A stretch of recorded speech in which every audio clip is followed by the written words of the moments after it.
Clutching my shame and disappointment close to my soul, I locked myself in a soundproof booth every afternoon for the weeks that followed, running practice lessons with myself. I practiced how I'd approach impromptu situations, saying the most ridiculous and overemphasized things to experiment with different teaching styles. Gradually, the pre-class anxiety eased, and though I didn't notice it at the moment, the quality of my teaching improved, even with less preparation beforehand.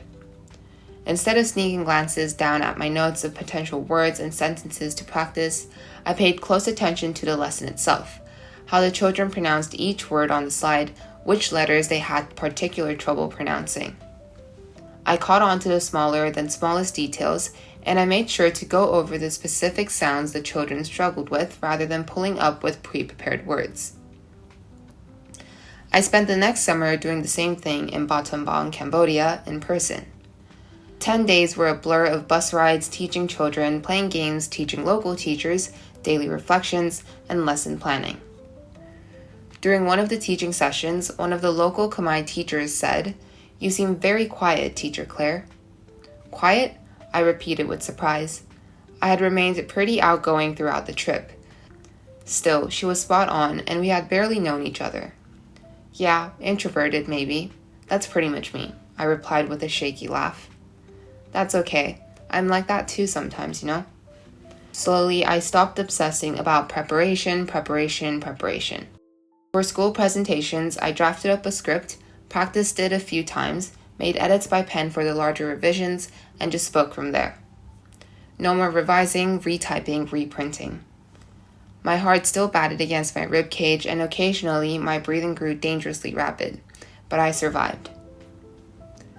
During my junior year in high school, I signed up for a school trip to Bhutan. I was horrified by what my group decided to perform as our cultural exchange, the cha-cha slide. We made the local Bhutanese children around our age. The girls performed a traditional dance, the boys performed Bhutanese hip-hop, and my classmates and I did the cha-cha slide.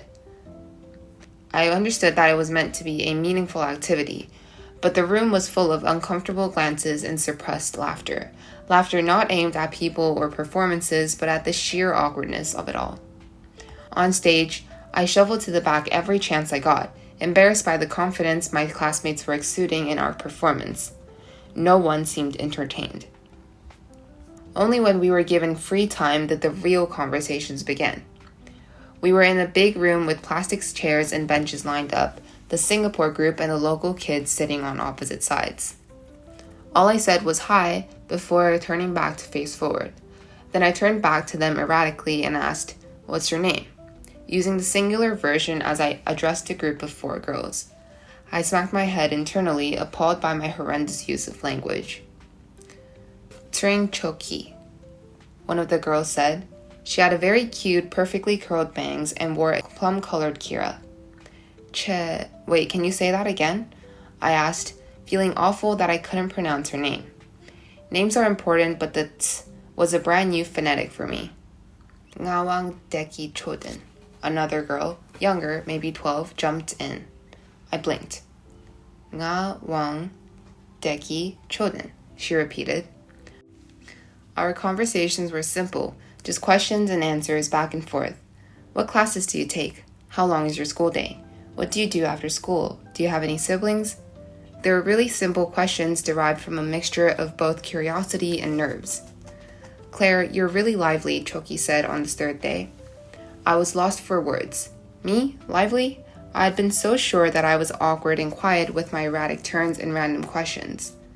I realized then that my introversion wasn't a fear or a problem that needed to be solved. It was merely a preference, to stay reserved, to stay quiet most of the time. Rather than forcing myself into a conversation, I preferred to listen. For me, it was an intentional, calm way of connecting. It allowed me to catch the subtle mispronunciations in my tassel phonics lessons. I noticed the changes in facial expressions when Choki and her friends described her school days, the way their eyebrows raised when sharing their future hopes. This was the environment that I connected most deeply with. Not loud, not a battle to stand out or mark my presence.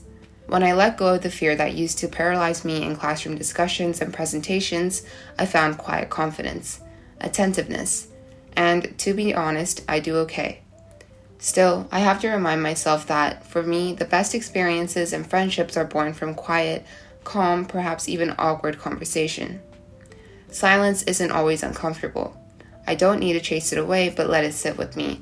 And sometimes it takes nervous side glances and a bit of thumb twiddling to remember that the world is more flexible than what seems to be true.